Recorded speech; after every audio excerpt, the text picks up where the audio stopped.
something's going on. We just got a call from our bank. We have a real estate transaction that's pending. It's $700,000 in our bank. And the bank got a wire transfer that was supposedly signed by the owner, and they had not, right? So we jumped in there. We did a full forensic analysis of the email, the logs, the tracks, and we were able to lock it down, kick them out. And of course, the bank did their thing, did their investigation, and everyone was good. Welcome to Growing Your Business with Buddy Broyles, helping businesses share their voice, build authority, and grow through meaningful conversations. Joining me today on the Growing Your Business podcast is my friend Craig Leikis with Nerdworks Services, LLC. Craig, how are you, sir? I'm doing great. Glad to have you here. Let's talk about your business. And, first, what do you do, Craig? Okay. And what sets your business apart from, say, your competitors? Okay. Yeah. So we're an IT managed service provider. So we provide IT services. What sets us apart really is the size of the business that we deal with. A lot of people in our space, our industry, they really want the larger clients. So the 50 to 100 employee size clients. So we got our start focusing on really small businesses, as few as one, because we really, we really had been dealing with a lot of our family and friends who had businesses, and they're really small, maybe 1-2 people, but they really didn't have the technical expertise. They were good at what they did, whether it was being an electrician, a plumber, a CPA, whatever that is, right? So, but they knew they needed the IT, they knew they needed the cybersecurity to keep their business secure, to keep their client data out of the hands of the bad guys, and that was really where we started, was helping those types of businesses who maybe they have a nephew or a cousin or something like that, but that's not really, 30 years of IT experience, and having those processes and that expertise to really get them set up for success. And in your industry, you can't dabble. Right? Because the technology is changing so quickly, probably now more than ever. Oh, yeah. You and I are probably close to the same age, and we've seen leaps and bounds of what was literally analog. Now everything's digital and so on. But beyond that, you've got, you mentioned the cybersecurity side, is you've got systems in place to attack your business daily through multiple portals and avenues, and you've got to protect those systems. So tell me about the businesses that you've evolved to serve when you started smaller, but what's your main target now? It probably you continue to help small businesses, and smaller businesses, single entrepreneurs, and so on. Yeah. So as our business has grown and our clients have grown up with us, we've grown our team, and we're able to help even larger businesses. So maybe sort of businesses who maybe aren't quite to the point where they need to hire an IT person, but they know they need that. And so we can come in either as a complete IT department for somebody, or we can even help out that super stressed single IT person who's doing his best to keep things under wraps, but the date gets away, right? So we've helped a couple of different businesses that way as well. Everybody likes a story, Craig. So let's talk about a business that, however they found you and had the XYZ problem, and how are they doing now? Okay. As a business owner, I can list a bunch of problems that I've had people like you solve. So walk me through that story. A lot of the times we get a call, a lot of it is, hey, I think someone has hacked into my computer, or there's something weird stuff happening in my email. I'm not quite sure what's going on, right? So a lot of that starts out as a cybersecurity investigation. And so, we've been involved in multiple high-profile attempted theft. So one that I can think of off the top of my head was, we got a call from, they weren't quite a client, but they weren't, we hadn't really been working for them like on a regular basis. And they're like, hey, something's going on. We just got a call from our bank. We have a real estate transaction that's pending. It's $700,000 in our bank. And the bank got a wire transfer that was supposedly signed by the owner. And they had not, right? So we jumped in there. We did a full forensic analysis of the email, the logs, the tracks, and we were able to lock it down, kick them out. And of course, the bank did their thing, did their investigation, and everyone was good.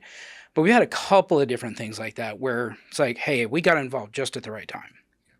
The best thing you can do is prevent. So tell me about the systems you have in place when you meet a new or your existing customers. What are the things you're doing to keep prevention at the forefront? Yeah. Well, a lot of it starts with just doing a full analysis of what they have. Mm-hmm. Do they have a firewall in place? How is it configured? Who's managing it? We have a software stack that starts from just your basic antivirus and builds from there. We have security software that monitors all the processes that's running. And if any of those start doing things that look like malware, it doesn't matter if it's been determined to be malware.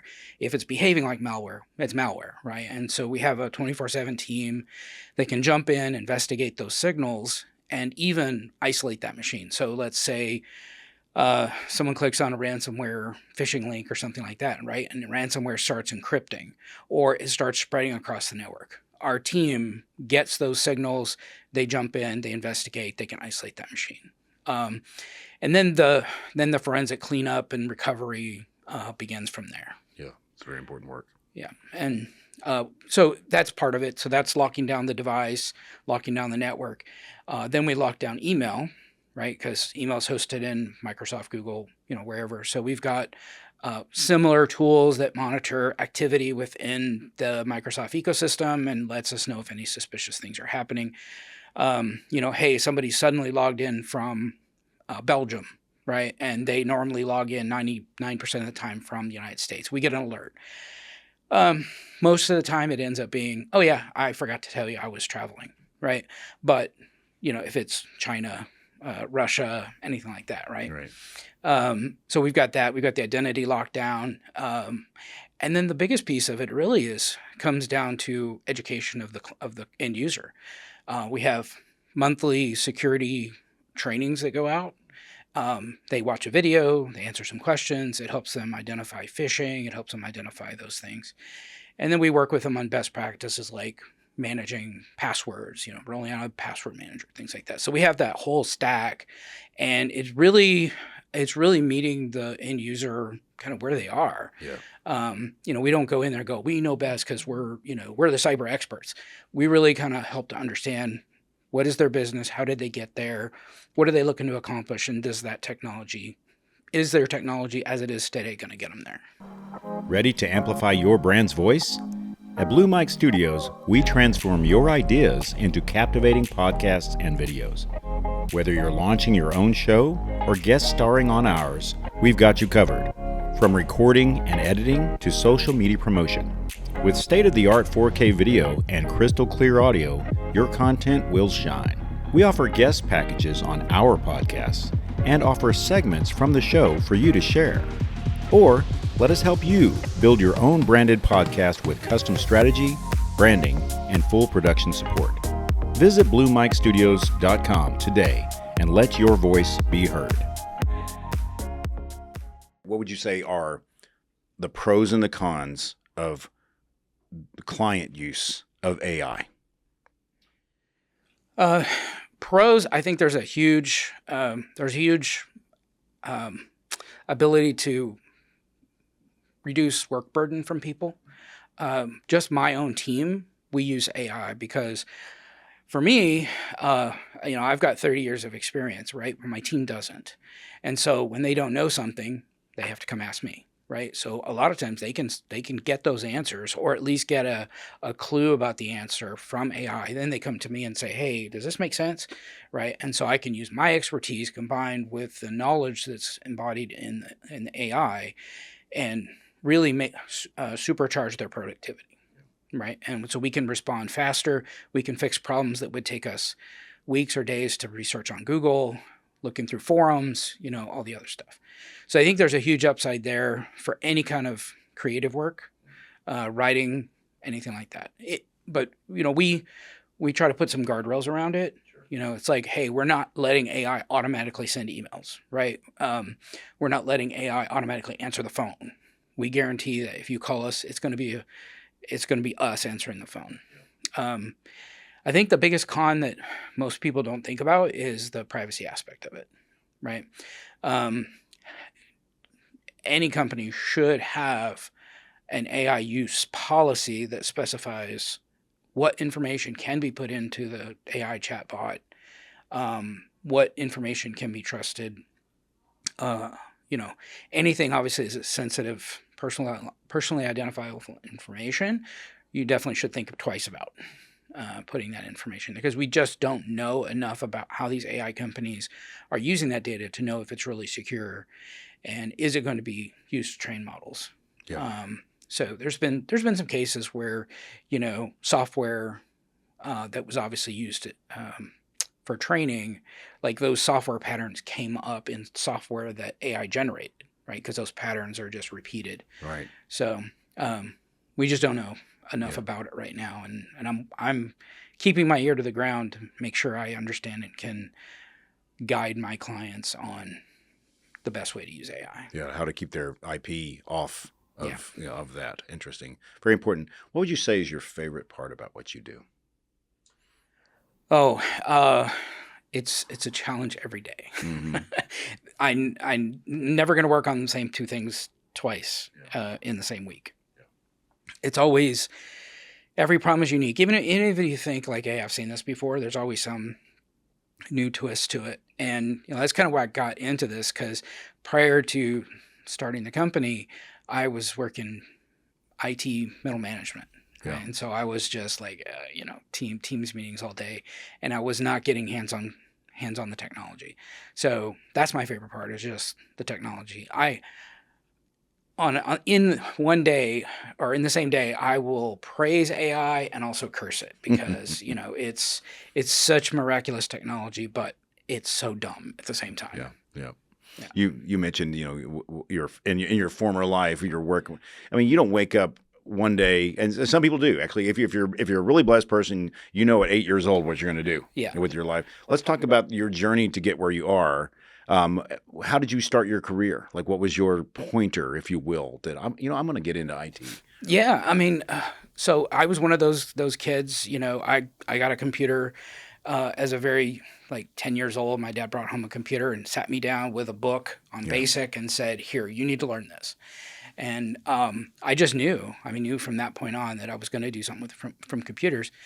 And in the 6th grade, there was there are these career cards that you could look through and go, what career do I want to do? And they had all the typical stuff. And I went through the computer stuff, and it was they had 3 cards. It was computer programmer, computer analyst, and computer operator or something like that, right? And I was like, I didn't necessarily want to do any of those 3, but I knew that I was going to do something with computers. Yeah. And by the time I graduated high school, got out of college, the whole field opened up with the internet and everything like that. So it was just always something to do with computers. And then I had some really good managers in IT who was like, "Hey, I see some leadership ability in you." So they started mentoring me, and I became a manager, and then moved more into more of a strategic executive leadership position later on in my career. And really what it came down to was I was, I had gotten to the point in my career where it was I wanted to have an impact on the company direction and things like that. And it was such a large company that I knew that I was never really going to have the impact that I wanted, because it was a very competitive, thing. And so that was where I came up with the idea of, okay, my career goal was, be a CIO, chief information officer. But so I came up with the idea of, hey, maybe you can't achieve that in this large company, but hey, maybe I could do that for a lot of companies. Yeah. I can help all these small companies with their technology and help guide them strategically on where they need to be. And so tell me about you left that company and started Nerdworks. Mm-hmm. How did you pick the name? Tell me about the early evolution of Nerdworks. Yeah, it was during COVID. We were looking for something different to do. And at the same time, my mom was working for an electrical contractor. And so I had just kind of she's like, he agreed to pay me, to actually help him with his stuff. So we were like, okay, we got to form a company. We got to pick a name and everything. And I was just looking for kind of domain names, .coms and stuff like that. And I typed in like, looking for something networks, right?